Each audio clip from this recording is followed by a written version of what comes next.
ఓం నమో వెంకటేశాయ. ప్రాతర్భజామి రఘునాథకరారవిందం రక్షోగణాయ భయదం వరదం నిజేభ్యః యద్రాజసంసది విభజ్య మహేశచాపం సీతాకరగ్రహణమంగళమాపసద్యః. సీతాదేవితో పాణిగ్రహణం చేసినటువంటి రామచంద్రమూర్తి యొక్క దివ్యమైన అభయహస్తమునకు నమస్కరిస్తూ తదభిన్న స్వరూపుడైనటువంటి శ్రీనివాసుని యొక్క కృపా విశేషం చేత సమస్త మానవాళి కూడా ధర్మపథంలో పయనించాలి అని ఆకాంక్షిస్తూ తిరుమల తిరుపతి దేవస్థానం వారు ఈ కలియుగ వైకుంఠంలో ప్రతిరోజు కూడా ధర్మపథమైన అయోధ్యకాండ ప్రవచన పారాయణ కార్యక్రమాన్ని నిర్వహిస్తూ ఉన్నారు. మరి ఈనాటి కార్యక్రమాన్ని ఒకటి చక్కటి సంకీర్తనతోటి ప్రారంభించుకుందాము. ఓం నమో వెంకటేశాయ.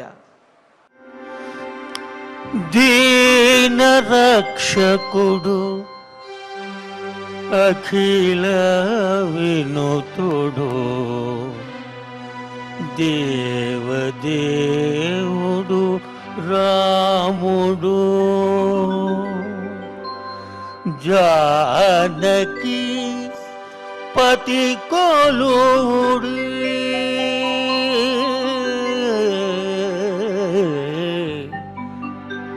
జానకి పతి కొలువుడి ఘన సమర విజయుడు రాముడు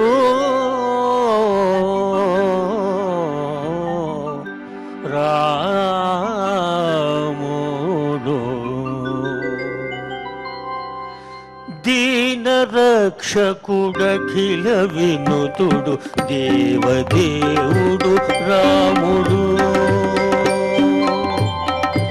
దీన రక్షకుడఖిల వినుతుడు దేవదేవుడు రాముడు జానకి పతి కొలువుడు జానకి పతి కొలువుడి ఘన సమర విజయుడు రాముడు దీన రక్షకుడఖిల వినుతుడు దేవుడు రాముడు జానకి పతి కొలువుడి ఘన సమర విజయుడు రాముడు దీన రక్షకుడఖిల వినుతుడు దేవుడు రాముడు.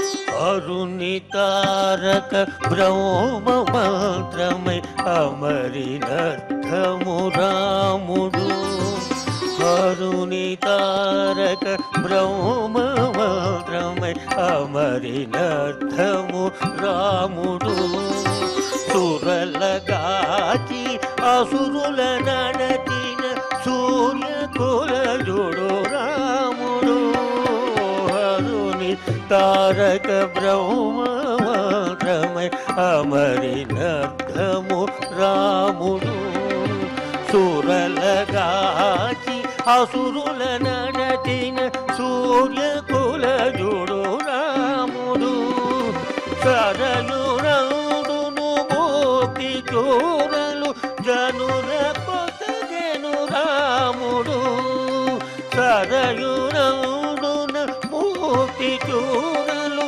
జనుల కొసగెను రాముడు హరియీతడు హరి విరతుల హరి పురుషుడు రాముడు హరియీతడు హరి విరతుల హరి పురుషుడు రాముడు దీన రక్షకుడఖిల వినుతుడు దేవుడు రాముడు జానకి పతి కొలువుడి ఘన సమర విజయుడు రాముడు దీన రక్షకుడఖిల వినుతుడు దేవ దేవుడు రాముడు.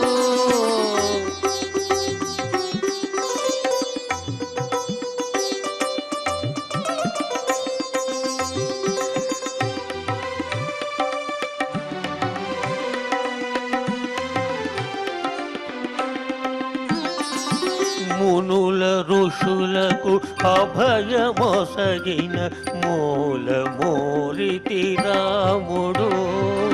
మనసు లోపల పరమయోగులు మరుగు తేజము రాముడు. మునుల ఋషులకు అభయమొసగిన మూలమూరితి రాముడు. మనసు లోపల పరమయోగులు మరుగు తేజము రాముడు. పనికి మీదటి బ్రహ్మ పట్టము పట్టుకొసగెను రాముడు. పనికి మీదటి బ్రహ్మ పట్టము పట్టుకొసగెను రాముడు.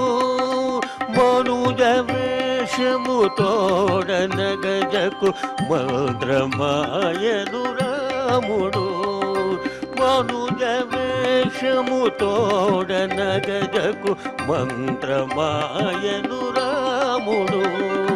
దీన రక్షకుడఖిల వినోతుడు దేవ దేవుడు రాముడు.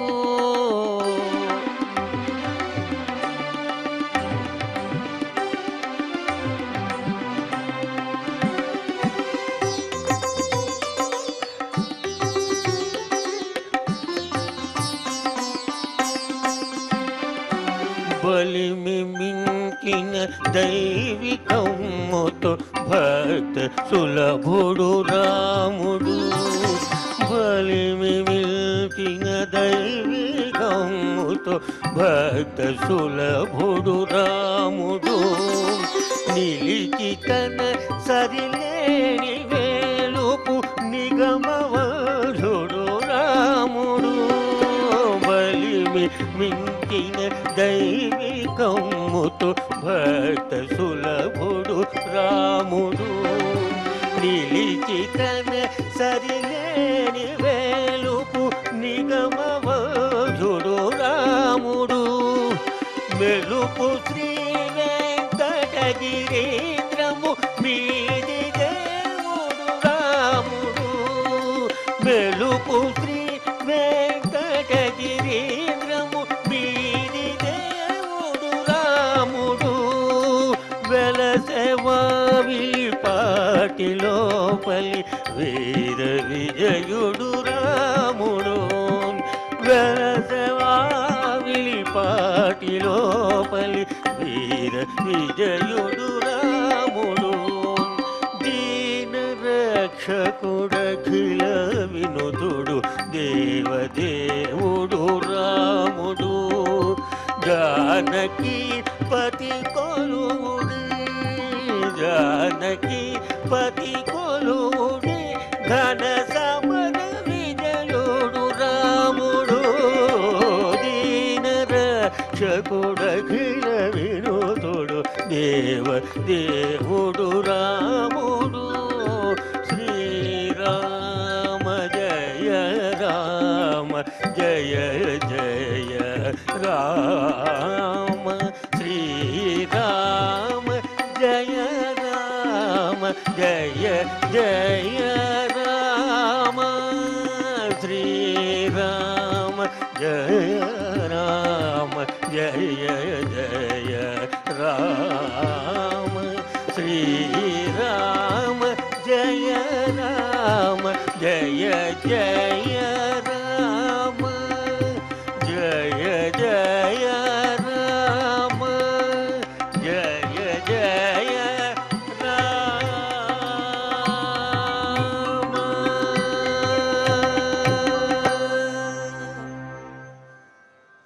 చక్కటి సంకీర్తన ఆలకించాము. ఇక ఇప్పుడు ఆచార్యుల వారితో కలిసి శ్రీ గురు ధ్యానపూర్వకంగా సత్సంకల్ప వాక్యాలను పఠించుకుంటూ ఈ కార్యక్రమాన్ని ప్రారంభించుకుందాము. శ్రీ గురు ధ్యానం గురుర్బ్రహ్మా గురుర్విష్ణుః గురుర్దేవో మహేశ్వరః గురుః సాక్షాత్ పరం బ్రహ్మ తస్మై శ్రీ గురవే నమః. శ్రీనివాస ధ్యానం శ్రీ వెంకటాద్రినిలయః కమలాకాముకః పుమాన్ అభంగుర విభూతిర్నః తరంగయతు మంగళం.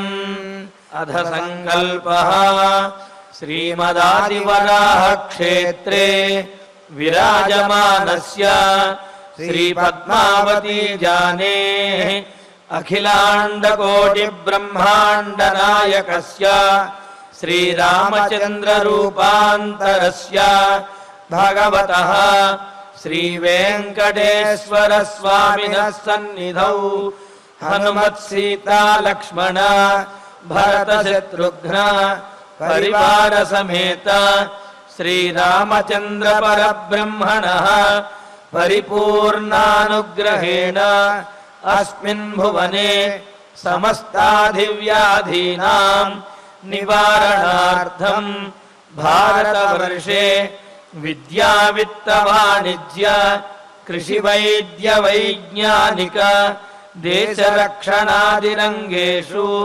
విద్యమానానాం ఆస్తిక మహాజనానాం సర్వేషాం సకుటుంబానాం ఆయురారోగ్యైశ్వర్య సద్బుద్ధి ఇత్యాది సర్వశుభఫల ప్రాప్త్యర్థం ధర్మాచరణ ద్వారా శ్రీరామరాజ్యస్య పునర్వ్యవస్థాపనార్థం ఉద్యోగార్థినాం సముచితోద్యోగ ప్రాప్త్యర్థం దంపతీనాం అనుకూల దాంపత్య సిద్ధ్యర్థం సంతానస్య పితృవాక్య పరిపాలనానుకూల బుద్ధి ప్రచోదనార్థం సకల కార్య సిద్ధ్యర్థం గో సంరక్షణార్థం చ శ్రీమద్వాల్మీకి రామాయణే అయోధ్యాకాండే యథాశక్తి శ్లోక వ్యాఖ్యాన పురస్సరం శతతమసర్గ శ్లోక పారాయణం తథా శ్రీధన్వంతరి మంత్ర పారాయణం చ అన్యోన్య సాహాయ్యేన ఆచార్య ముఖేన కరిష్యామహే. శ్రీ వాల్మీకి ప్రార్థనా కూజంతం రామ రామేతి మధురం మధురాక్షరం ఆరుహ్య కవితా శాఖాం వందే వాల్మీకి కోకిలం.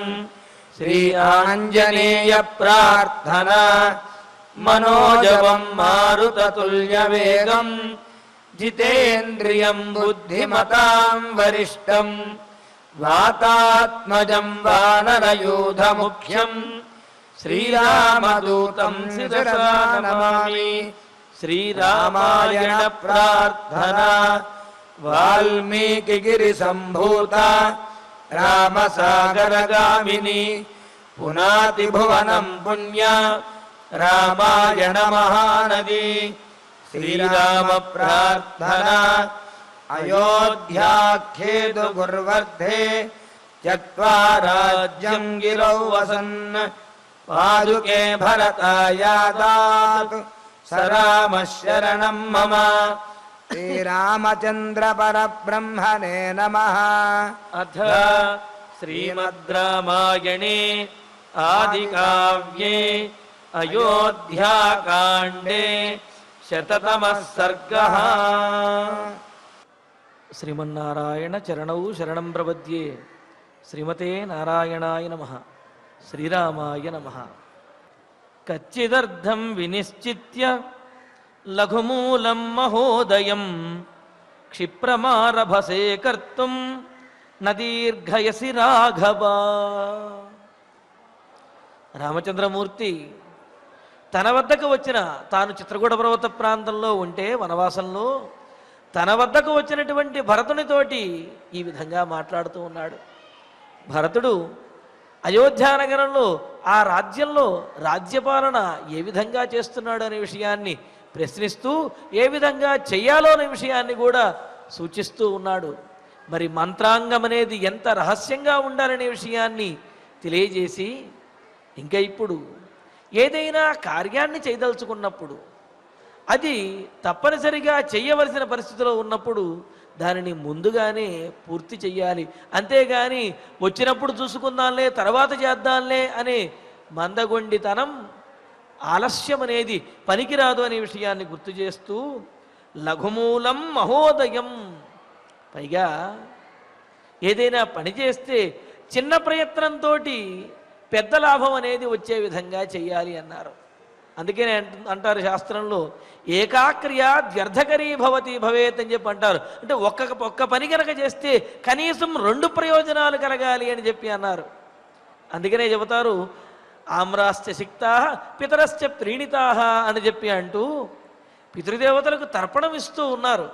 ఆ ఇచ్చేటటువంటి దానిలో మరో ప్రయోజనం కూడా కలగాలి అని చెప్పి ఏ మామిడి మొక్కలోనో లేకపోతే తన మొక్కలు ఉన్న చోట కనుక ఆ తర్పణాలు ఇచ్చినట్లయితే అటు పితృదేవతలు ఆనందిస్తారు, ఇటు మొక్కలు కూడా తడిసి అవి కూడా బాగా ఎదుగుతాయన్నమాట. ఇలాగా ఏ పని చేసినా సరే మన పెద్దలు కనీసం 2 ప్రయోజనాలన్నా వచ్చే విధంగా చేసేవారట. అందుకని ఇక్కడ రామచంద్రమూర్తి ఏమని చెబుతున్నాడు, లఘుమూలం మహోదయం. చిన్న ప్రయత్నంతో చేసేటటువంటిది అంటే తక్కువ సాధనములతో తక్కువ ఖర్చుతో తక్కువ బలగంతో చేసేటటువంటిది మహోదయం, ఎక్కువ ఫలాన్ని ఇచ్చే విధంగా అంటారు మన వాళ్ళు. స్మార్ట్గా చేయటం అంటుంటారు కదా, అలాగనమాట. అలా తెలివితేటలతోటి చాతుర్యంతో చేయటం అన్నమాట.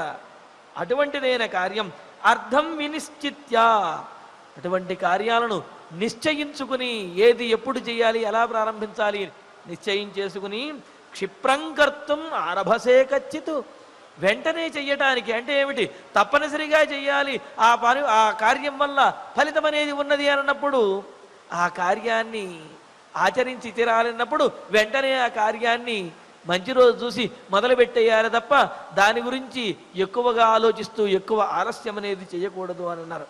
నా దీర్ఘయసి కచ్చితు, అలా చేయవలసినటువంటి పనులు వాయిదా వేసుకుంటూ ఇంకా దీర్ఘంగా ఎక్కువ కాలం గడపటం లేదు కదా, అలా గడిపినట్లయితే ప్రమాదం సుమా, అంటే కాలదోషం పడుతుంది అని అంటారు వాటికి. అందుకని చెబుతారు క్షిప్రం అక్రియమాణస్య కాలప్యవతి సంపద. చేయవలసినటువంటి సమయంలో కనుక చేయవలసిన కార్యాన్ని కనుక చేయకపోతే దానిని కాలం హరించేస్తుంది. ఆ కాలదోషం పట్టినటువంటి వాటిని మరలా సరిచేయటం కూడా చాలా కష్టమవుతుంది. అందుకనే అంటారు సిద్ధమన్నం ఫలం పక్వం నారీ ప్రథమ యౌవనం కాలక్షేపన్న కుర్వీత ఆలస్యం అమృతం విషం అని చెబుతూ సిద్ధమైనటువంటి ఆహార పదార్థాన్ని పండినటువంటి ఫలమును వీటిని కూడా ఎక్కువ కాలం ఉంచకుండా వాటిని భుజించాలి అని అన్నారు. లేకపోతే అవి ఏమవుతాయి, అవి పాడైపోయి తినడానికి యోగ్యం కాకుండా పోతూ ఉంటాయి. అదేవిధంగా వివాహాల విషయంలో కూడా చెబుతూ ఏ వయసులో జరగవలసిన ముచ్చట ఆ వయసులో జరగాలి తప్ప ఇంకా దీర్ఘకాలం ఏవేవో కావాలి అనుకుంటూ దీర్ఘకాలం వాయిదా వేయకూడదు, ఎక్కువ కాలం గడపకూడదు అని కూడా చెబుతున్నారు. అందుకనే శుభస్య శీఘ్రం అని చెప్పి మన పెద్దలు అన్నది అందుకనే. కావున చెయ్యవలసిన పనులు తప్పనిసరిగా చెయ్యవలసినటువంటి పనులు ఫలితమిచ్చేటటువంటి పనులను త్వరగా చెయ్యాలి అని చెప్పి అంటూ ఉన్నాడనమాట. అందుకని తయా ఉద్యోగ పర్వంలో కూడా చెప్పారు కాంస్యదర్థాన్ నరప్రాజ్ఞ లఘుమూలాన్ మహాఫలాన్ అని చెబుతూ ఉద్యోగ పర్వంలో మహాభారతంలో తక్కువ శ్రమతోటి ఎక్కువ ఫలాన్ని ఇచ్చేటటువంటి పనులు ఏవైతే ఉన్నాయో వాటిని సరైన సమయంలో కనుక నిర్వర్తించినట్లయితే అవి మరింతగా ఫలాన్ని ఇస్తాయి. ఆలస్యం చేసినట్లయితే ఇవ్వవలసినటువంటి ఫలాన్ని కూడా ఇవ్వకుండా పోతాయి. అలా కాకుండా ఎక్కువ కష్టపడి ఏదో కొండను తవ్వి ఎలుకలు తీసుకొచ్చామన్నట్లుగా అల్పస్య హేతోర్ బహుహాతుం ఇచ్చన్ విచారమూఢ ప్రతిభాసిమేత్వం అని రఘువంశంలో అన్నట్లుగా ఏదో చిన్నదైనటువంటి ఫలం కోసం ఎక్కువ ఖర్చు పెట్టడం లేకపోతే ఎక్కువ కాలము ఎక్కువ విలువను ఇచ్చేయటం ఇది అవివేకవంతుల యొక్క లక్షణం. కానీ లఘువుగా కార్యాన్ని అంటే చాతుర్యంతో చేసి ఎక్కువ ఫలాన్ని పొందటమే తెలివిగల వారి యొక్క లక్షణము. నీవు అదే విధంగా చేస్తున్నావు కదా నాయనా అని అంటూ కచ్చిత్తే సుకృతాన్యేవ కృతరూపాణి వా పునః విదుస్తే సర్వకార్యాణి న కర్తవ్యాని పార్థివాః. నాయన మరో మాట, పార్థివాః సే తర్వకార్యాన్ని సుకృతాన్యేవ. మీ సామంతరాజులు ఇతర రాజులు వీళ్ళందరూ కూడా నువ్వు చేస్తున్నటువంటి పనులు పూర్తయిన తర్వాతే తెలుసుకుంటున్నారు కదా. అలా కాకుండా చేసే ముందే కనుక శత్రురాజులకో సామంతరాజులకో తెలిస్తే వాటిని ఏదో విధంగా చెడగొట్టి ప్రజలలో వ్యతిరేకతను తెచ్చే విధంగా చేస్తారు. కావున నీవు చేస్తున్నటువంటి పనులు సుకృతాన్యేవ, పూర్తిగా నెరవేర్చిన తర్వాత, లేదా కృతరూపాణి, ఇక పూర్తం వస్తున్నది, దీని ఫలితం అందబోతున్నది అనే సందర్భంలోనే విదుఃఖశ్చిత్, బయటకు తెలుస్తున్నాయి కదా, అందరూ తెలుసుకుంటున్నారు కదా. అలా కాకుండా ముందే తెలుసుకుంటే ప్రమాదం. కర్తవ్యాన్ని నవిదుఃఖశ్చిత్, చేయబోయేటటువంటి వాటిని, భవిష్యత్తులో ఆచరించే వాటిని ముందే తెలుసుకోవడం లేదు కదా. అలా తెలుసుకున్నట్లయితే అది ఇబ్బందికరం నాయన అని చెప్పి అంటూ, యస్య కృత్యం నజానంతి మంత్రం వా మంత్రితం పరే కృతమే వాస్య జానంతి సవై పండిత ఉచ్యతే అని అన్నారు. నిజమైన తెలివైనటువంటి వాడు పండితుడు ఎవరు అని అంటే, తాను చేస్తున్నటువంటి పని అనేది ఎవరికి తెలియకుండా దాని యొక్క ఫలితాన్ని చూపించగలిగిన వాడు ఎవరైతే ఉంటారో, అంటే ఏమిటి, కష్టపడతాడు, పని చేస్తాడు, కానీ దాని యొక్క ప్రచారం అది ఉండదు. ఫలితం వచ్చే సమయానికి ఆ ఫలితం ద్వారా ఓహో ఇంత కష్టపడి ఈ పని చేశాడా, ఇంత గొప్పగా చదువుకున్నాడా అనేది ఆ ఫలితం వచ్చినప్పుడు అందరికీ తెలిసే విధంగా చేస్తాడు. అటువంటి వాడే పండితుడు. కానీ ఫలితం వచ్చినా రాకపోయినా మొదటి నుంచినే దండోరా వేసుకుని అదేదో ఆర్భాటంగా ఆరంభ శూరత్వాన్ని చూపించి చివరిలో చతికిలబడేవాడు పండితుడు కాదు, తెలివైనటువంటి వాడు కాదు అన్నాడు. కానీ అటు మరి రాజు ఎలా చెయ్యాలి, పండితుడిలాగా తెలివిగా చెయ్యాలి. తాను చేస్తున్నటువంటి కార్యములు ఎవరికి తెలియకుండా అవి ఫలించే సమయంలోనూ ఫలించిన తరువాతనో మాత్రమే ఇతరులకు రాజులకు తెలియాలి అన్నారు. అందుకనే అంటారు, తస్య సంవృత మంత్రస్య గూఢాకారేంగితస్య చ ఫలానుమేయా ప్రారంభా సంస్కారా ప్రాక్తనా ఇతి అని చెప్పి అంటారు. కొంతమంది మాట్లాడినా లేకపోతే కొంతమందిని చూసేటప్పటికీ నీవు ఫలాని వారి అబ్బాయివు కదా, నీ మాట చూస్తుంటే నిన్ను చూస్తుంటే మీ తాతగారు గుర్తొస్తున్నారయ్యా అని చెప్పి అంటూ ఉంటారు. అంటే ఏమిటి, ఇతడిని చూసి వాళ్ళ తాతగారు ఇతడి గురించి ఏమీ ప్రచారం ఏమీ చేయలేదు, కానీ ఇతడి యొక్క విశేషాన్ని చూసేటప్పటికీ వాళ్ళ పూర్వీకులు కూడా గుర్తొచ్చే విధంగా ఉంటారు. అదేవిధంగా ఇక్కడ చూడండి, ఫలానుమేయా ప్రారంభ, వచ్చినటువంటి కలిగినటువంటి ఫలాన్ని బట్టి అయ్య బాబోయ్ ఎంత గొప్పగా ఈ కార్యాన్ని వీరు ఆచరించి ఉంటారు, ఎంత కష్టపడి ఉంటారు అని చెప్పి ప్రజలు తమంతట తాముగానే ఆ ఫలాన్ని చూచి కొనియాడే విధంగా, కీర్తించే విధంగా ఉండాలి తప్ప ఫలం రాకుండా ముందే వీళ్ళు కార్యాన్ని చేస్తున్నప్పుడే ఆర్భాటంగా ప్రచారం అనేది అనవసరం. అది రాజనీతి కాదు అని చెప్పి అంటున్నాడు రామచంద్రమూర్తి. భరతా నీవు అలాగే చేస్తున్నావు కదా, ఫలం వచ్చే ముందో ఫలం వచ్చిన తర్వాతో అప్పుడు మాత్రమే అందరికీ తెలిసే విధంగా చేస్తున్నావు కదా అని అంటూ, ఇంకా కచ్చిన్న తర్కైర్యుక్తావా ఏ చాప్యపరికీర్తితాః త్వయా వా తవ వామాత్యైః బుధ్యతే తాత మంత్రితం. తాత, తండ్రి భరత, మంత్రితం త్వయా వా తవ అమాత్యైః వా. మరి బయటకు తెలియకూడదు అంటే బయటకు చెప్పకుండా ఉంటే సరిపోతుంది, తెలియదు కదా అని అనుకోవచ్చు. కానీ బహువృత్తాంతాని రాజకులాని నామ అని చెప్పి రాజాంతఃపురాల్లో రాజులు మంత్రులు ఎంత తెలివిగా ఉంటారో అదేవిధంగా ఇతరుల శత్రురాజుల యొక్క గూఢచారులు కానీ లేకపోతే అక్కడ ఉన్నటువంటి సేవకులు కానీ వారు కూడా అంతే తెలివిగా ఉంటారు. రాజు కానీ మంత్రి కానీ వాళ్ళేమీ నోటితో చెప్పవలసిన అవసరం లేదు. వాళ్ళు కలిసినటువంటి కాలము, వాళ్ళ యొక్క ముఖ కవళికలు, వాళ్ళ యొక్క మాట తీరు, వీటిని బట్టి ఏం జరిగిందో పసిగట్టగలరన్నమాట అంటారు కదా. అలాగా మరి రాజుగారి యొక్క ప్రవర్తన ద్వారా కానీ హావభావాల ద్వారా కానీ మరి ఇతరులకి భావాలు తెలియకుండా, అంతరంగం తెలియకుండా మసలుకోవాలి. అంటే ఎంత సంతోషకరమైనటువంటి పరిస్థితుల్లోనైనా సరే సందర్భానుసారంగా గంభీరంగా ఉండాలి. ఎంత దుఃఖకరమైన శోకించవలసినటువంటి పరిస్థితుల్లోనైనా సరే ఆనందంగా ముఖాన్ని పెట్టుకుని తిరగవలసిన స్థితి వస్తుంది. అటువంటప్పుడు సందర్భానుసారంగా ఉండాలి తప్ప తన భావాలు బయటకు వ్యక్తపరిచే విధంగా అందరికీ తెలిసే విధంగా ఉండకూడదు. ఆ మాటనే రామచంద్రమూర్తి భరతుడికి చెబుతూ, తాత త్వయావా తవ అమాత్యైవ నీవు కానీ నీ మంత్రుల ద్వారా కానీ చేయబడినటువంటి మంతనములు ఊహల ద్వారా కానీ కొన్ని అంటూ ఉంటాం కదా, రూమర్స్ అంటూ ఉంటారంటే ఊహల ద్వారా ఏవేవో మాటలు చేస్తూ ఉంటాయి. దానికి కూడా ఏదో ఒక కారణం ఉంటుంది. ఇలా అర్ధరాత్రి పూట మంత్రి గారు రాజుగారిని కలిశారు కాబట్టి యుద్ధం చేయబోతున్నారేమో అని ఎవడో ఒకడు అంటాడు అనేటప్పటికి ఇదంతా ఇక ప్రచారం అవుతూ ఉంటుంది. కావున అసలు ఆ అర్ధరాత్రి పూట కలిసినటువంటి విషయం కూడా, రాజుగారిని మంత్రి కలిసినటువంటి విషయం కూడా ఎవరికి తెలియకుండా ఉండాలన్నమాట. అది మంత్రాంగము అని అంటే. అందుకనే అంటున్నాడు తర్కై ఊహల చేత కానీ యుక్త్యావా యుక్తి అంటే అనుమానంతో కానీ ఎవ్వరూ తెలుసుకోకుండా నీ మంత్రాంగములన్నీ కూడా ఉంటున్నాయా. పరై నా బుద్ధ్యతే కచ్చితు, ఇతరులెవరూ తెలుసుకోకుండానే మంత్రాంగములన్నీ చేస్తున్నావు కదా. కాబట్టి నీ నిర్ణయములు, నీ మంత్రాంగములు నీకు నీ మంత్రులకి తప్ప ఇంకెవ్వరికీ తెలియకుండా ఉంచగలిగితేనే అప్పుడు నీ పరిపాలన నీవు చేయగలుగుతావు అంటూ, కచ్చిత్ సహస్రాత్మూర్ఖాణం ఏకమిచ్చసి పండితం పండితో హ్యర్థకృచ్ఛ్రేషు కుర్యాన్నిశ్రేయసం మహత్. ఇంకా అంటున్నాడు, నాయన రాజోద్యోగులుగా లేకపోతే మంత్రాంగం చేసేవారిగా అలాగే సలహాదారునిగా ఎవరిని ఉంచాలి అంటే మూర్ఖాణం సహస్రాతు, మూర్ఖులైనటువంటి బుద్ధి లేనటువంటి వారిని 1000 మందిని పెట్టుకున్నా సరే ఏమాత్రం ప్రయోజనం అనేది లేదు.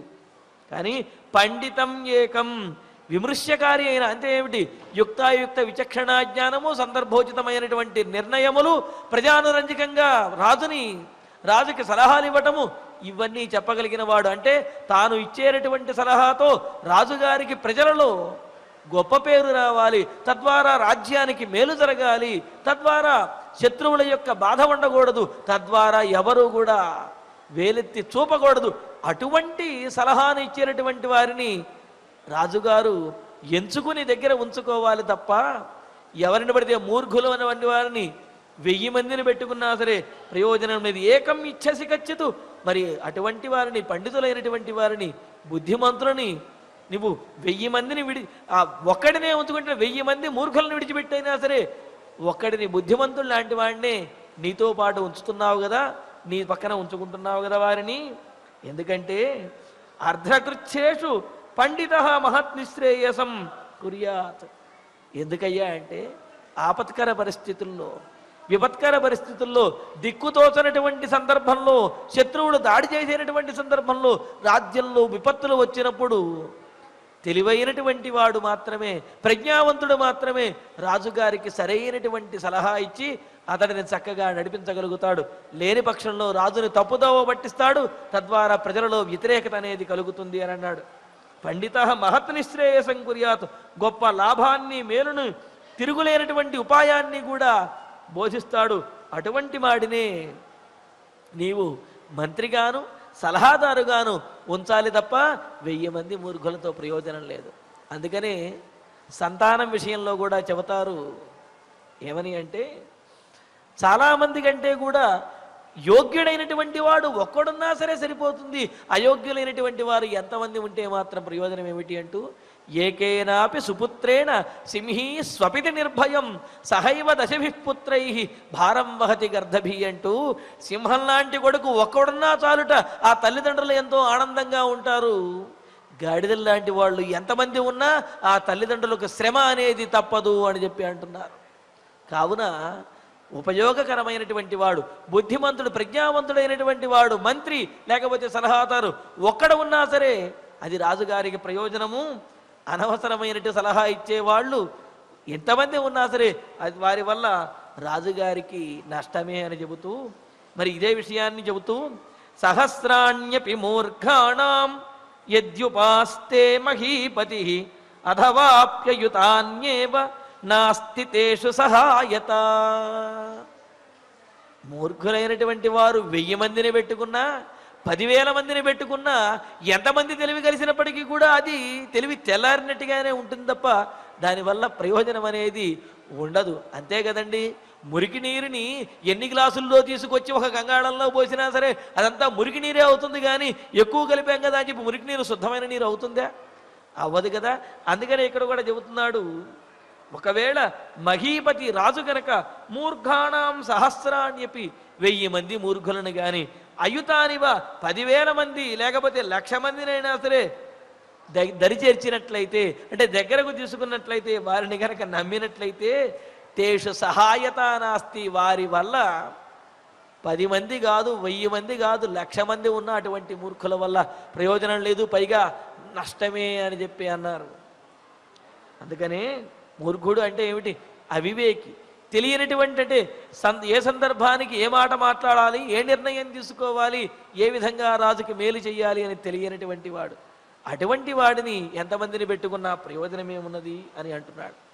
అందుకనే మనకు చిన్నప్పుడు వేమన శతకంలో కూడా చెప్పారు కదా, నిక్కమైన మంచి నీలమొక్కటి చాలు తళుకు బెళుకు రాళ్ళు తట్టెడేలా అని చెప్పి అంటూ, అక్కడ మెరుస్తూ ఉండే రాళ్ళు గాజు పెంకులు ఎన్నున్నప్పటికీ తట నిండా పోసుకొచ్చినా సరే వాటికి ప్రయోజనం లేదు, వాటికి విలువ లేదు. కానీ చక్కటి ఇంద్రనీలమణి కనుక ఉన్నట్లయితే అది ఒక్కటైనా చాలు, దాని యొక్క విలువ, దాని యొక్క కాంతి అంత గొప్పగా ఉంటుంది. కావున మూర్ఖులైనటువంటి అవివేకవంతులైనటువంటి వారిని ఎంతమందిని 1000 మందిని దగ్గర ఉంచుకున్నా, వారిని ఆశ్రయించిన వారి వల్ల నష్టమే తప్ప ప్రయోజనం లేదు. అటువంటి సలహాదారుల్ని ఉంచకూడదని ఆయన, నువ్వు అలాగే చేస్తున్నావు కదా, అంటే గొప్పవారినే పండితులనే నీవు దగ్గర ఉంచుతున్నావు కదా అని భరతుణ్ణి అడుగుతూ ఇంకా అంటున్నాడు, ఎంత గొప్పగా అంటే ఒక్కడైనప్పటికీ కూడా పండితుడైనటువంటి వాడు, రాజభక్తి కలిగినటువంటి వాడు ఎంత గొప్పగా రాజును నిలబెడతాడనే విషయాన్ని చెబుతూ, ఏకోప్యమాత్యో మేధావి శూరో దక్షో విచక్షణ రాజానం రాజమాత్రం వా ప్రాపయేన్ మహతీం శ్రియం.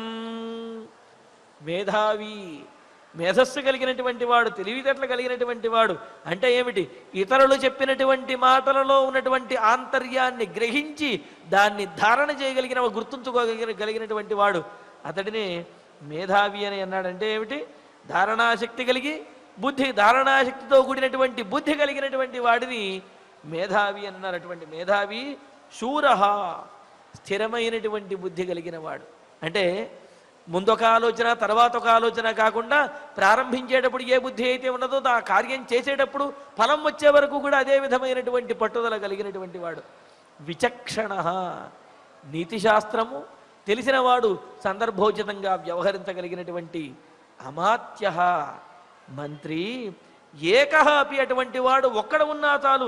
రాజానం రాజమాత్రం వా, రాజుని కానీ లేకపోతే రాజుతో సమానమైనటువంటి వాడు, లేకపోతే చిన్న రాజుని కానీ ఎవరినైనా సరే మహతీం శ్రియం ప్రాపయేత్, గొప్ప సంపదలు కలిగేవాడిగా చేస్తాడు, గొప్ప రాజుగా నిలబెడతాడు అన్నాడు. అంతే కదా.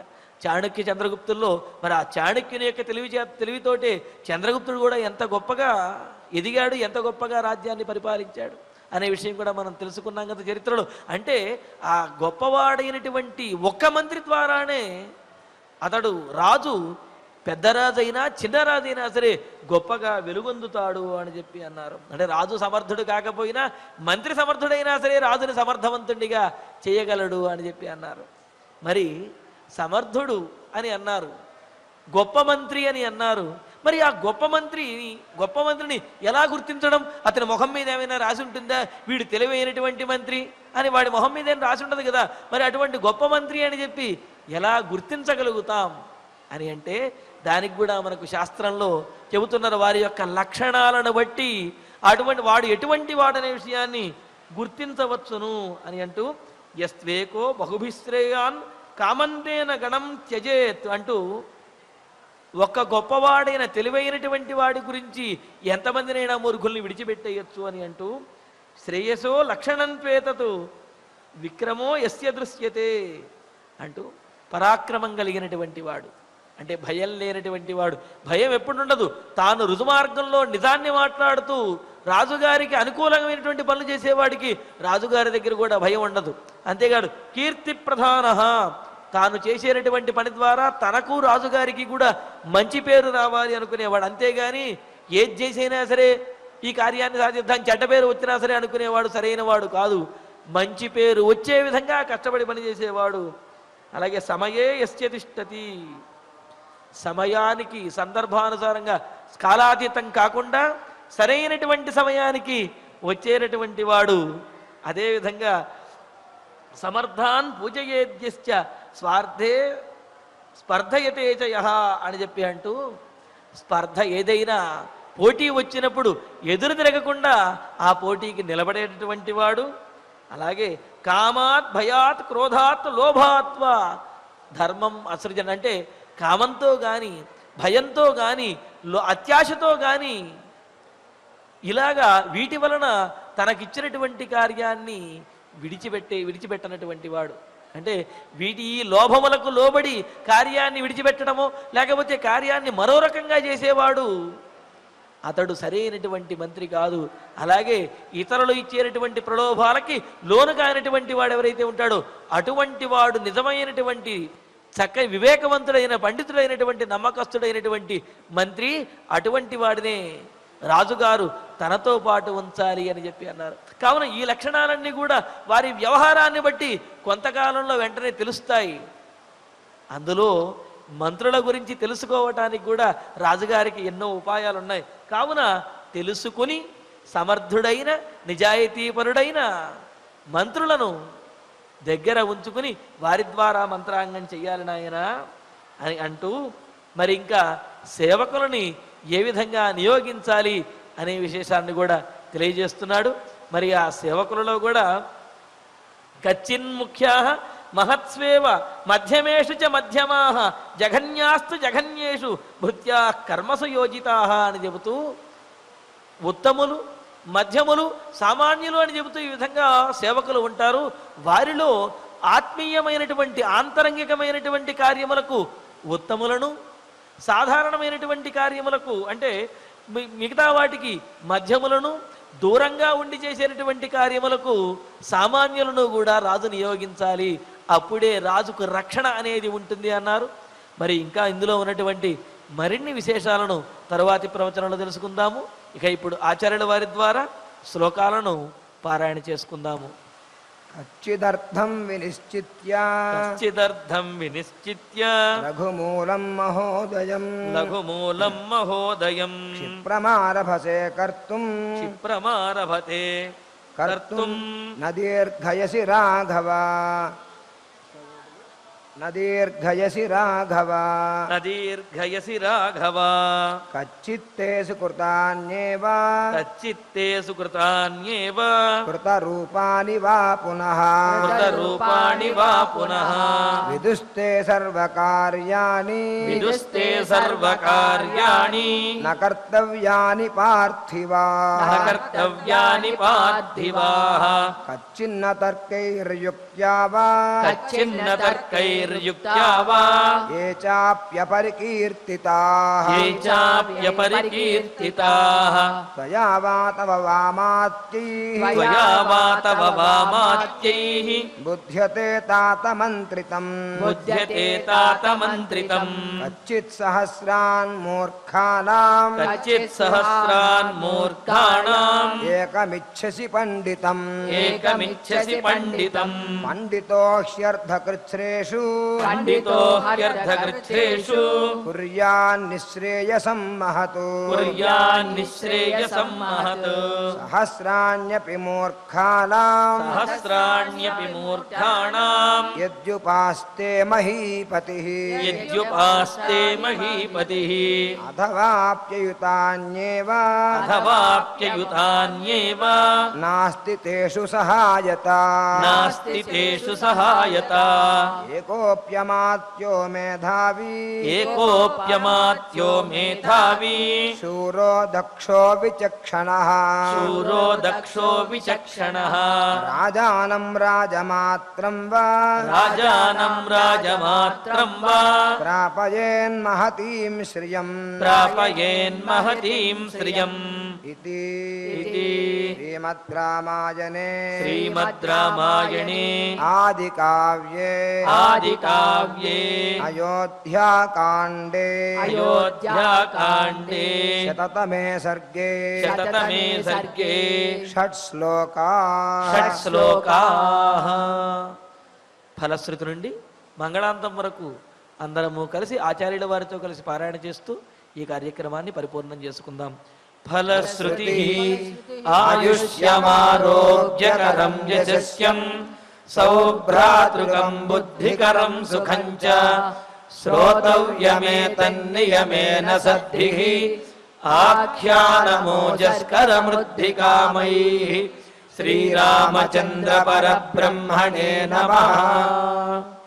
అధ ధన్వంతరి ధ్యానం అచ్యుతానంత గోవింద విష్ణో నారాయణామృత రోగాన్ మే నాశయాశేషాన్ ఆశు ధన్వంతరే హరే ఆరోగ్యం దీర్ఘమాయుష్యం బలం తేజోధియం శ్రియం స్వభక్తేభ్యోనుగృహంతం వందే ధన్వంతరిం హరిం. ధన్వంతరేరిమం శ్లోకం భక్త్యా నిత్యం పఠంతి యే అనారోగ్యం న తేషాం స్యాత్ సుఖం జీవంతి తే చిరం. ఓం నమో భగవతే వాసుదేవాయ ధన్వంతరయే అమృతకలశహస్తాయ వజ్రజలౌకహస్తాయ సర్వామయ వినాశనాయ త్రైలోక్యనాథాయ మహావిష్ణవే స్వాహా. ఓం వాసుదేవాయ విద్మహే సుధాహస్తాయ ధీమహి తన్నో ధన్వంతరి ప్రచోదయాత్. అధ నవగ్రహ ప్రార్థన ఆరోగ్యం పద్మబంధుర్వితరతు నితరాం సంపదం సీతరశ్మిః భూలాభం భూమిపుత్రః సకలగుణయుతాం వాగ్విభూతిం చ సౌమ్యః సౌభాగ్యం దేవమంత్రీ రిపుభయశమనం భార్గవః శౌర్యమార్కిః దీర్ఘాయుః సైంహికేయః విపులతరయశః కేతుః ఆచంద్రతారం. అరిష్టాని ప్రణశ్యంతు దురితాని భయాని చ శాంతిరస్తు శుభం మేస్తు గ్రహాః కుర్వంతు మంగళం. అధ క్షమా ప్రార్థన యదక్షరపదభ్రష్టం మాత్రాహీనం చ యద్భవేత్ తత్సర్వం క్షమ్యతాం దేవ నారాయణ నమోऽస్తు తే.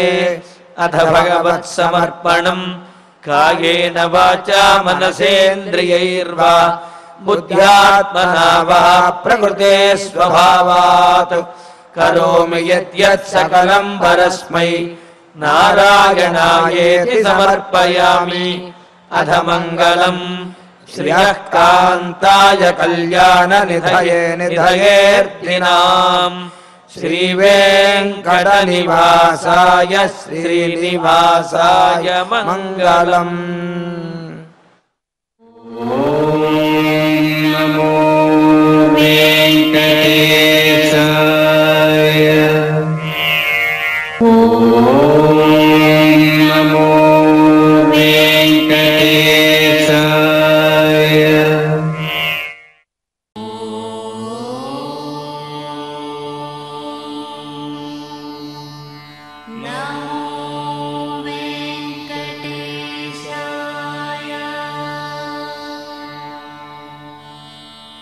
ఓ